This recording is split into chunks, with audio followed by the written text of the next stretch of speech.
My young age, my smart mind, my self-control, my endurance, my compassion, my imagination,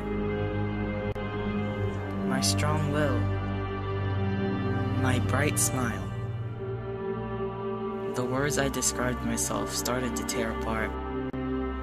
Tearing and tearing, one by one, these words are now breaking apart from me. As I try to get help, I now start to see a new way, a new path I have to follow to bring my words back together. Getting closer to my resolve, I found this word, love.